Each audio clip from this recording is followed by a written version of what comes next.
TB meningitis, जो कि एक ट्रीटेबल एंड प्रिवेंटेबल डिजीज़ है और एक कॉम्प्लिकेशन है पल्मोनरी टीबी का। तो आज बात करेंगे ट्यूबरकुलस मेनिंजाइटिस या टीबी मेनिंजाइटिस के बारे में। तो टीबी मेनिंजाइटिस एक एक्स्ट्रा पल्मोनरी ट्यूबरकुलोसिस है जो कि around 1% of all extra pulmonary cases होते हैं। तो सबसे पहले बात करेंगे कि इसकी पैथोफिजियोलॉजी क्या होती है, कैसे होती है। तो सबसे पहले यूजुअली जो माइकोबैक्टीरियम ट्यूबरकुलोसिस है जो कि टीबी मेनिंजाइटिस कॉज करता है, वो एयर ड्रॉपलेट के थ्रू लंग्स में आता है। तो लंग्स में इसका फोकस बनता है। उसके बाद ये जो फोकस बनता है ये ब्लड के थ्रू या लिम्फेटिक्स के थ्रू लिम्फ नोड्स में जाता है। उस स्टेज में ब्लड में बैक्टीरिया होता है। इस बैक्टीरिया की स्टेज में ही इसकी सीडिंग होती है सब एपेंडाइमल एरिया में मेनिंजेस के नीचे।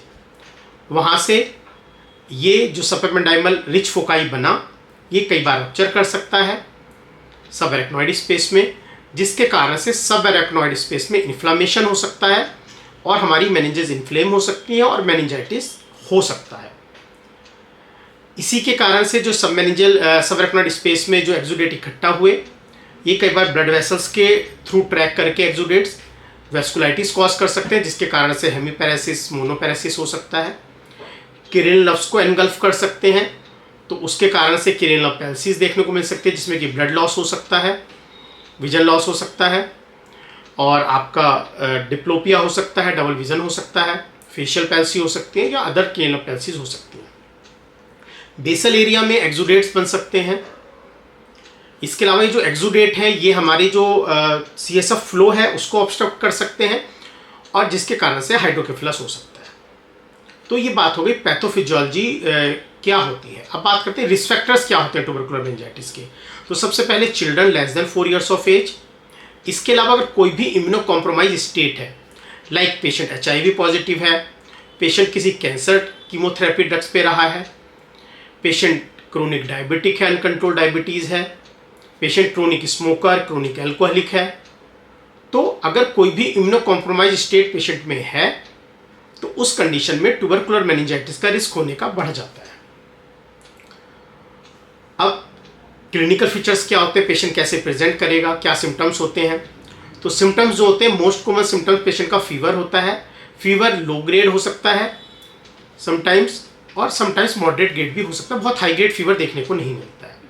इसके अलावा मैलेस हो सकता है, जनरलाइज वीकनेस, वेट लॉस हो सकता है, लॉस ऑफ एपेटाइट हो सकती है, हेडेक होता है पेशेंट को। हेडेक कई बार मॉडरेट रहता है, कई बार सीवियर हेडेक भी ट्यूबरकुलर मेनिंजाइटिस में देखने को मिलता है। वोमिटिंग्स हो सकती हैं पेशेंट को रिकरेंट, अगर हेडेक सीवियर होगा, रेज्ड ICT होगा। इसके अलावा सीजर्स हो सकते हैं पेशेंट को, लॉस ऑफ कॉन्शियसनेस हो सकती है, पेशेंट कन्फ्यूजन या कोमा की स्टेज में भी जा सकता है। कई बार क्रेनियल पैल्सीज भी देखने को मिलती हैं जिसमें कि विजन लॉस हो सकता है। इसके अलावा फेशियल पैल्सीज हो सकती हैं और डिप्लोपिया भी हो सकता है, डबल विजन भी हो सकता है। तो ये बात हो गई क्लिनिकल फीचर्स क्या क्या हो सकते हैं। लेकिन माइल्ड फीवर से लेके क्रेनियल पैल्सी, सीजर्स, कोमा तक की स्टेज हो सकती है या पैरालिटिक टाइप भी, पैरालिसिस टाइप भी फीचर्स हो सकते हैं, जिसमें कि एक साइड की बॉडी वीकनेस भी हो सकती है। अब बात करेंगे इसकी बेसिकली हम 3 स्टेजेस होती हैं TBM की, स्टेज 1, स्टेज 2, स्टेज 3, जो कि हम क्लिनिकल ही बताते हैं। तो पहली स्टेज होती है प्रोड्रोमल फेज, प्रोड्रोमल स्टेज, जिसमें कि माइल्ड फीवर होगा, मैलेस हो सकता है पेशेंट को, माइल्ड हेडेक हो सकता है। इसके अलावा जो सेकेंड स्टेज होती है जो कि मेनिंजाइटिस स्टेज होती है, जिसमें कि सीवियर हेडेक होगा पेशेंट को, रिकरेंट वोमिटिंग होगी, कन्फ्यूजन हो सकता है पेशेंट को इस स्टेज में, मेनिंजिस्मस के साइन हो सकते हैं। इसके अलावा स्टेज 3 जो होती है जिसमें पैरालिटिक स्टेज बोलते हैं, उसमें पेशेंट को सीजर्स हो सकते हैं, फोकल डेफिसिट हो सकता है, लाइक विजन लॉस हो सकता है, डिप्लोपिया हो सकता है, सिक्सनर पैल्सीज हो सकती हैं, अदर क्रेनियल पैल्सीज हो सकती हैं। इसके अलावा वीकनेस हो सकती है किसी एक साइड बॉडी की या मोनोपैरेसिस हो सकता है। तो vasculitic infarct, seizures, hydrocephalus, coma, stupor stage, ये सारी हमारी जो पैरालिटिक स्टेज है उसमें हो सकती है, जो कि एक सीवियर फॉर्म ऑफ स्टेज होती है। अब बात करेंगे एग्जामिनेशन पे हमें क्या फाइंडिंग मिलेंगी। तो एग्जामिनेशन पे हमें पेशेंट के सबसे इंपॉर्टेंट होते हैं, पेशेंट का सेंसोरियम अल्टर्ड हो सकता है, पेशेंट का GCS लो हो सकता है, पेशेंट कोमा की या स्टूपरस स्टेज में हो सकता है, इसके अलावा हमें नेक रिजिडिटी देखने को मिलेगी, कर्निक साइन देखने को मिल सकता है, ब्रुजिस्की साइन देखने को मिल सकता है, यानी कि साइंस ऑफ मेनिंजियल इरिटेशन हमें देखने को मिल सकते हैं। हमें पेपिलोइडिमा मिल सकता है फंडस पे रेज्ड आइसिटी के कारण, क्रेनियल पैल्सी मिल सकती है, समटाइम्स 6th क्रेनियल पैल्सी मिलती है, जिसको हम कई बार सूडो लोकलाइजेशन भी इसके कारण से होता है। 6th पैल्सी रेज्ड आइसिटी का फीचर है। उसके अलावा वीकनेस भी मिल सकती है किसी एक साइड की, प्लांटर हमें एक्सटेंशन मिल सकते हैं। तो ये हमें एग्जामिनेशन पे फाइंडिंग मिल सकती है मेनिंजाइटिस के केसेस में ट्यूबरकुलर। अब बात करेंगे कैसे हम पेशेंट को इन्वेस्टिगेट करेंगे। तो जो मेन स्टे ऑफ इन्वेस्टिगेशन होता है हमारा, वो होता है CSF एग्जामिनेशन या लंबर पंक्चर, जिसमें कि हम लंबर पंक्चर में जो हमारे टेस्ट होते हैं उसमें हम CSF पे एक रूटीन टेस्ट करते हैं CSF का, जिसमें कि प्रोटीन, शुगर एंड सेल्स हम देखते हैं। तो प्रोटीन जो होता है वो यूजुअली एलिवेटेड मिलता है मैक्सिमम केसेस में। प्रोटीन जो है हमारा 100 से लेके 500 तक प्रोटीन हमें देखने को मिल सकता है, और लेस देन 15% केसेस में प्रोटीन जो है लेस देन 100 भी देखने को मिल सकता है। शुगर जो होगा that is down in the CSF, less than 50% हमें देखने को मिलता है, समटाइम्स लेस देन 2/3 तो होना ही चाहिए CSF में फॉर ट्यूबरकुलर मेनिंजाइटिस, और मैक्सिमम केसेस में लेस देन 50% या उससे भी कम हमें ट्यूबरकुलर मेनिंजाइटिस में मिलता है। सेल्स जो होंगी वो हमें बढ़ी हुई मिलेंगी, इंक्रीज पिलियोसाइटोसिस मिलेगा, जिसमें कि हमें लिम्फोसाइटिक प्रीडोमिनेंस देखने को मिलता है, कि लिम्फोसाइटोसिस मिलेगा हमें CSF में। उसके अलावा हम CSF में AFB स्टेनिंग कर सकते हैं, CSF में ADA लेवल हम कर सकते हैं जो हमें एलिवेटेड मिल सकता है। AFB स्टेनिंग पे हमें समटाइम्स माइकोबैक्टीरियम ट्यूबरकुले मिल सकता है, जो कि बहुत रेयर है, बहुत रूटीनली नहीं मिलता है देखने को। माइकोबैक्टीरियम ट्यूबरकुले के लिए हम CSF कल्चर कर सकते हैं। इसके अलावा जीन एक्सपर्ट एक टेस्ट है, जीन एक्सपर्ट एक अच्छा टेस्ट है, क्योंकि वो हमें कन्फर्मेटिव भी देता है ट्यूबरकुलर के लिए, कि माइकोबैक्टीरियम ट्यूबरकुलर की प्रेजेंस भी बताता है। इसके अलावा जो जीन एक्सपर्ट टेस्ट है वो हमें रेजिस्टेंस भी बताता है कि रिफेम्पिसिन या आइसोनियाजिड की कोई रेजिस्टेंस तो नहीं है, और हमें उसके लिए ड्रग रेजिस्टेंट थेरेपी की तो पेशेंट को ज़रूरत नहीं है। तो जीन एक्सपर्ट टेस्ट करते हैं। इसके अलावा MRI ब्रेन या CT scan brain with contrast जरूरी होता है ट्यूबरकुलर मेनिंजाइटिस के डायग्नोसिस में हेल्प के लिए। MRI में हमें क्या क्या चेंजेस मिल सकते हैं? MRI में हमें हाइड्रोकेफेलस मिल सकता है, हमारा मेनिंजियल एनहेंसमेंट मिल सकता है कॉन्ट्रास्ट पे, ट्यूबरकुलोमाज मिल सकते हैं ब्रेन में जो कि रिंग एनहेंसिंग लाइन लीजन की तरह प्रेजेंट करते हैं कई बार। इसके अलावा बेसल एक्सुडेट मिल सकते हैं, जिसके कारण से हमारा ऑप्टिक क्याज्मा इन्वॉल्व हो सकता है, और पेशेंट के अदर क्रेनियल पैल्सीज हो सकती हैं। वेस्कुलाइटिक इन्फार्क्ट्स मिल सकते हैं हमें, अगर पेशेंट सीवियर फॉर्म या स्टेज 3 में है पेशेंट। तो MRI पे हमें हाइड्रोकेफेलस, वेस्कुलाइटिक इन्फार्क्ट मिल सकते हैं, ट्यूबरकुलोमाज मिल सकते हैं, बेसल एक्सुडेट्स मिल सकते हैं। तो ये सारे चेंजेस हमें MRI में ब्रेन में देखने को मिल सकते हैं। तो ये बात हो गई इन्वेस्टिगेशन की।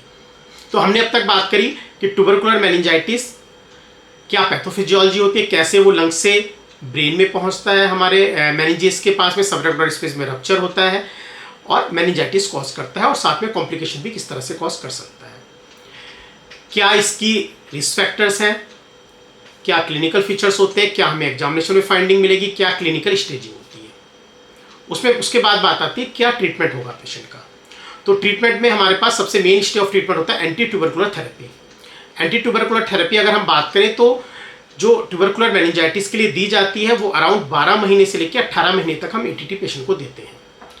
इसमें आपका HR यानी कि rifampicin, isoniazid, pyrazinamide plus ethambutol oblique streptomycin, यानी कि इथाम्यूटॉल और स्ट्रेप्टोमाइसिन से आपको कोई एक देनी है। मैं स्ट्रेप्टोमाइसिन प्रीफर करता हूँ क्योंकि इथाम्यूटॉल का ऑप्टिक न्यूरोपैथी का भी रिस्क होता है, और स्ट्रेप्टोमाइसिन का CSF पेनिट्रेशन भी बेटर होता है एज कम्पेयर टू इथाम्यूटॉल। तो HRZ प्लस S या फिर आप EV यूज़ कर सकते हैं अगर आप स्ट्रेप्टोमाइसिन नहीं दे पा रहे हैं, इंजेक्टेबल नहीं दे पा रहे हैं। तो 4 ड्रग फॉर 2 मंथ या 3 मंथ। इसके बाद में ये तो हो गई आपका इंटेंसिव फेज। इसके बाद में कंटिन्यूएशन फेज में आप HR यानी कि रिफेम्पिसिन और आइसोनियाजिड फॉर 7 to 10 मंथ आप देते हैं। तो अराउंड 1 ईयर की थेरेपी है, जिसमें कि 2 to 3 मंथ हम HRZS देते हैं या HRZD देते हैं, और बाद में 2 मंथ हम HR देते हैं। तो ये हो गई एंटी ट्यूबरकुलर ट्रीटमेंट की बात। अगर पेशेंट को ट्यूबरकुलोमा है तो कई बार उसमें हम MRI फॉलोअप भी करते हैं ट्यूबरकुलोमा के लिए, और समटाइम्स ट्यूबरकुलोमा के केसेस में, क्योंकि ट्यूबरकुलोमा थोड़े से रेजिस्टेंट होते हैं, उनकी वॉल थिक होती है, तो पेनिट्रेशन इजीली नहीं होता है मेडिसिन का, तो उन कंडीशन में हमें लॉन्ग थेरेपी या 1.5 साल की या 2 साल की थेरेपी कई बार 1 to 1.5 ईयर और 2 ईयर्स की भी देनी पड़ जाती है। अब बात करते हैं अदर ट्रीटमेंट की। तो इसके अलावा एडजुवेंट ट्रीटमेंट की अगर बात करें तो स्टीरॉयड जो होता है वो एडजुवेंट थेरेपी की तरह हम यूज़ करते हैं ट्यूबरकुलर मेनिंजाइटिस के लिए, क्योंकि जो स्टीरॉयड है वो बेसिकली मोर्टेलिटी रिस्क को कम करता है, इन्फ्लामेशन को कम करता है मेनिंजेस के, तो मोर्टेलिटी मॉर्बिडिटी रिस्क बेनिफिट देखने को स्टेरॉइड से मिलता है।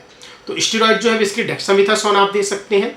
तो यूजुअली जो रिकमेंडेड ड्यूरेशन है वो 4 वीक्स के लिए आप डेक्सामेथासोन देंगे और उसके बाद में 4 वीक्स आप उसको टेपरिंग डोज पे देके लगभग 2 मंथ की हम थेरेपी देते हैं। कई बार अगर ट्यूबरकुलोमा है या severe form of TB meningitis है तो उस कंडीशन में हम लगभग 3 मंथ तक भी ओरल स्टेरॉइड या इंजेक्टेबल स्टेरॉइड 1 मंथ के लिए, फिर हम ओरल स्टेरॉइड पे शिफ्ट करके 3 मंथ स्टेरॉइड दे सकते हैं पेशेंट को। इसके अलावा सपोर्टिव ट्रीटमेंट है जिसमें कि आप एंटीपायरेटिक दे सकते हो, हेडेक के लिए मेडिसिन दे सकते हो या अदर सप्लीमेंट्स आप दे सकते हो। तो ये बात हो गई ट्यूबरकुलर मेनिंजाइटिस का कैसे हम ट्रीटमेंट करेंगे, क्या हमारे एटीटी के प्रोटोकॉल्स हैं। अब बात करते हैं कॉम्प्लिकेशंस क्या क्या हो सकते हैं ट्यूबरकुलर मेनिंजाइटिस के। तो कॉम्प्लिकेशंस में हमारा हाइड्रोकेफेलस हो सकता है, हाइड्रोकेफेलस के अलावा सीजर्स हो सकते हैं, क्रेनियल पैल्सीज हो सकती हैं जिसमें कि आपका विजन लॉस हो सकता है, 6th नर्व पैल्सी हो सकती है, 7th क्रेनियल पैल्सी हो सकती है। इसके अलावा पेशेंट को हेमीपैरेसिस हो सकता है या मोनोपैरेसिस हो सकता है वेस्कुलैटिक इन्फार्क्ट के कारण। तो ये सारे हमारे जो होते हैं कॉम्प्लिकेशन होते हैं ट्यूबरकुलर मेनिंजाइटिस के। इसके बाद में बात करते हैं पेशेंट की प्रोग्नोसिस क्या होती है। तो प्रोग्नोसिस जो है पेशेंट की डिपेंड करेगी क्लिनिकल स्टेजिंग क्या थी। अगर हम बात करें स्टेज 1 की तो उसमें प्रोग्नोसिस अच्छी रहती है, more than 90% patient fully recover कर जाते हैं। स्टेज 2 में अराउंड 80% पेशेंट रिकवर करते हैं, 80% लगभग पेशेंट रिकवर कर जाते हैं। कुछ लोगों में डेफिसिट रहता है इनमें से। और स्टेज 3 में मोर्टेलिटी अच्छी खासी हाई होती है और जो पेशेंट रिकवर करते हैं उनमें भी रेजिडुअल डेफिसिट का रिस्क रहता है। तो स्टेज 3 में प्रोग्नोसिस पुअर होती है और स्टेज 1 में प्रोग्नोसिस अच्छी होती है। तो जितनी अर्ली हम डायग्नोसिस बनाएंगे उतना ही आउटकम बेटर होगा। किसी भी डिजीज़ के लिए है कि जितना अर्ली डायग्नोसिस बनेगी, अर्ली डायग्नोसिस बेटर रिजल्ट्स। अब बात करते हैं कि प्रिवेंशन। तो ट्यूबरकुलर मेनिंजाइटिस एक प्रिवेंटेबल डिजीज़ है, इसको प्रिवेंट किया जा सकता है, इसको ट्रीट किया जा सकता है। बट हमेशा से यही लाइन होती है कि early diagnosis leads to better result and prevention is better than cure. तो इसी तरह से हमसे जुड़े रहिए। अगर आपका tubercular meningitis, TB meningitis, brain TB से रिलेटेड कोई भी सवाल है, ट्रीटमेंट को लेके, डायग्नोसिस को लेके, इन्वेस्टिगेशंस को लेके, क्लिनिकल फीचर्स को लेके, तो आप हमसे डिस्कस कर सकते हैं, हमें अपने सवाल भेज सकते हैं, हम आपके सवालों का जवाब देंगे। तो इसी तरह से हमसे जुड़े रहिए।